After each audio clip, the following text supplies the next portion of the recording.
Alright, so today is September 6th of 2023, and the heat wave broke last night.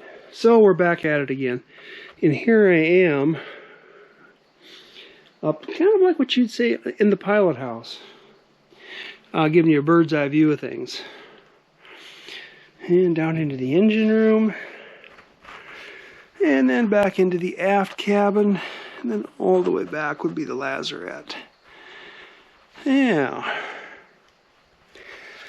Anyway, so the next job, and what I mentioned I was going to be doing, was getting this this raised shear trimmed. Whoops. Get this raised shear trimmed down. And I've done that right here at the pilot house. I've got this trimmed down. You can see there it's not trimmed yet. That's the raised shear going forward. But what has to happen here, there's going to be a 2-foot side deck on here that you're going to use to walk around the boat. And so the walls of the pilot house will come up somewhere in here. And we need to get water to run off this. So this is already cut down. You can see the angle from there to there. But these need to be trimmed down yet. Probably should have done that beforehand, but eh. Anyway, so that's the next job here, is to get this tapered up to here. That's about 1.5 inches a drop from the 3/4 of an inch per foot. And I need to do that on these three. This one, and that one back there is already cut down. And as you can see, that thing back there I was doing, that step between the side deck here and the aft deck, I just cut that off square for now. I decided if I want to put a little curve or something in there, I can go ahead and add a piece and glue it in there, glue it and screw it in there. But that would just be decorative anyway. So, but I've got a drill there with a little 1/8 inch bit, which is flexible enough that I can lay it on the deck beams and drill a hole through there. And then I got a mark on the outside then that I can use to draw a straight line across there. In this case, it was a perfectly straight line, because the deck here for the pilot house is straight.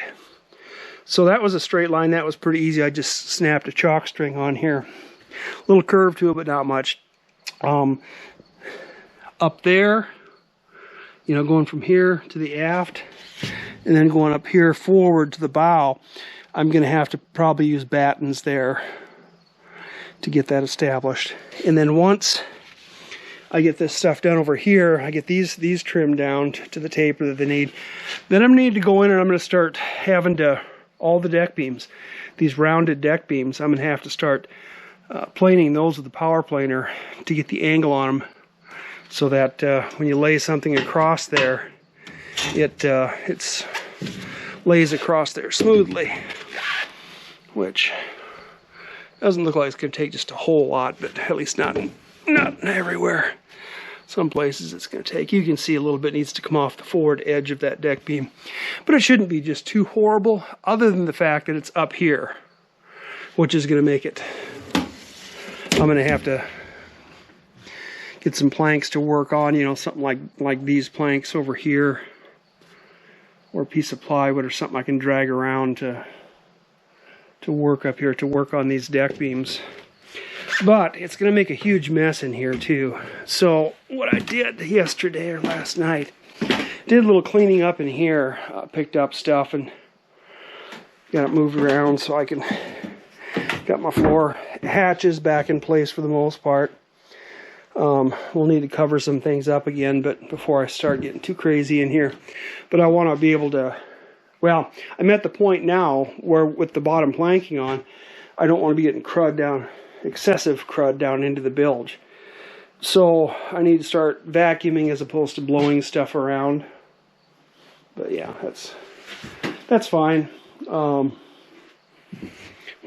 be too big of a deal.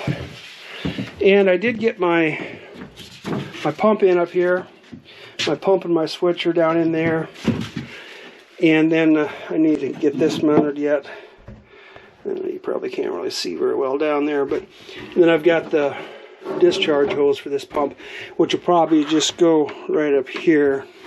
go out over the side. I still need to worry about getting that the drain hose from the chain locker overboard. And I'm still kind of debating that too. Yeah, I don't know. I suppose I could just drain it right down there into the locker and let that pump it out. But the problem with that is, of course, the pump never gets absolutely everything out, so it's going to be wet down there all the time. Salt water probably not really an issue, but I don't know.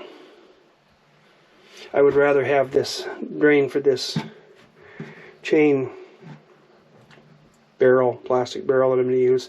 I'd rather have it just go out over the side. But yeah, like I said, I might have to cut another hatch in here somewhere so I can access that and get to the through hole a little easier. Otherwise, it's going to be just about impossible to do. But I wanted to leave everything open down here around these sides and edges and stuff. I wanted to allow for airflow through here. I'm probably going to put a vent, a mushroom vent up on the top here. I'd like to get one of those solar powered ones, but we'll see. The amount of power they draw isn't that great, and I could draw it off the house batteries, and it wouldn't be a big issue because I'm planning on having a lot of solar on here. So even if the boat's sitting, I'd like for that to be running. But whether I go with a solar vent or just a regular one that's powered off the house, we'll have to see. But anyway, I'd like to get some air moving through here and keep things open so it does have a chance to dry out. But anyway, that's pretty much done now. Hooked up, ready to go. This forward bulkhead. Well, when I get the rest of the chain locker in there, I can worry about that. But I'm not too worried about that yet at the moment. And I did a little more. Cut another notch in there for that ground wire that comes off the alternator in there. And I got a couple of battery chargers, a couple of small battery chargers there. One on the house battery, and then one on the engine start battery. I've got those, and I got that wired in there too. Cut some notches out there for those wires, and got the floor planks back in. But yeah, these batteries are just maintainers, basically, keeping the batteries charged up. Lead acids like to stay full, so as much as possible we try to accommodate that. But that's where we are today. Let me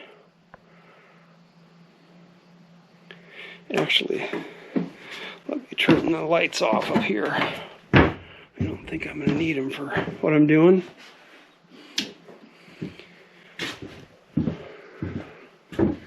And then I hooked these back up again too. These here. And I probably can't reach them. Nope. But I probably could just unplug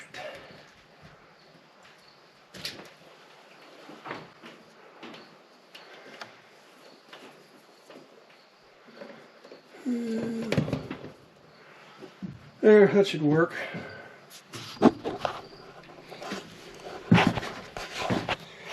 But I did some other stuff out here in preparation for doing this work on the raised shear. And as you can see, I no longer have my stairs here. I got those moved out. It just wasn't going to be practical to work around those. I just couldn't get a ladder in around those stairs to get at things up here. So I moved them. And I got my, fortunately, let me see if I can get a video of myself falling down here, breaking my neck.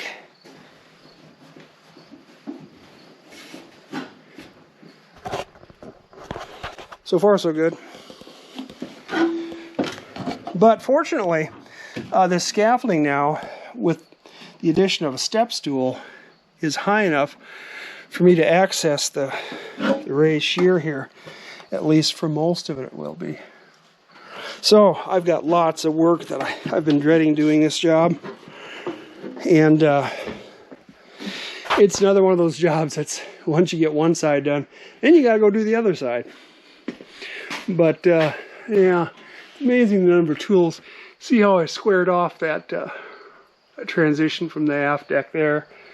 And I wound up using an 1.5 inch flush cut router bit on that outside edge to get it as straight as possible. That worked all right, but it's amazing how many tools I broke out to do such a simple job, and how long it took to do it. I also did a little here, back here. I filled in anything back here, any gaps that were back here, and I started filling in some more screw holes. That was when I had the scaffolding set back here. Gave me a chance to do a little bit of work back there. But this is all sanded now. This whole thing is rough sanded, so it should be ready for plywood, more or less. But other than that, like I said, I haven't been doing a whole lot because of the heat. But you know what was interesting? I was working out here the other day, and it was hot in here. And I was doing something here by the shaft log. And my hand passed by this and thought, what in the world feels cold there? And so I put my hand up there, and it felt like an air conditioning duct. The air coming out of there, cold air coming out of there. The inside of the boat stays cooler for quite a while when the inside of the shop warms up. I suppose it's a bowl, you know, and it kind of holds the cool air from overnight in there. But it was really interesting how much cool air was coming out of that shaft lock. It was like an air conditioning duct. Yeah, pretty wild. But now that I got the stairs moved, I can also finish trimming this chine point down here, that 6 or 7 feet that I couldn't get at because of that stairway there. But this is going to be a process now. Like I said, once I get those 3 beams, deck beams there in the engine room, get the side decks trimmed down. The rest of them don't need anything because, like I said, that's flat. But then I'll have to start working all the way along the other ends of the boat, forward and aft. And that's going to be a lengthy process, but it's just another one of those jobs that needs to be done, and I really needed to wait with that again until it was a little cooler, because it is just miserable when it's 95 degrees outside, and it heats up the top air up in the building here. And it may only be 75 down here at floor level, but it's like 85 or 90 up there, or maybe even better, I don't know. But it's hot. So I needed to wait for it to cool down before I started on this. So this is a job, it looks like it's supposed to be, they're talking lower 80s for this week. And then getting into next week, they're talking 70s. You know, maybe even lower 70s. So if that's the case, then I'll be able to get some work done. But up here, like I said, when it's hot, it's too hot up there. It's miserable. So anyway, not a whole lot to update, but that's where we stand on the 6th of September.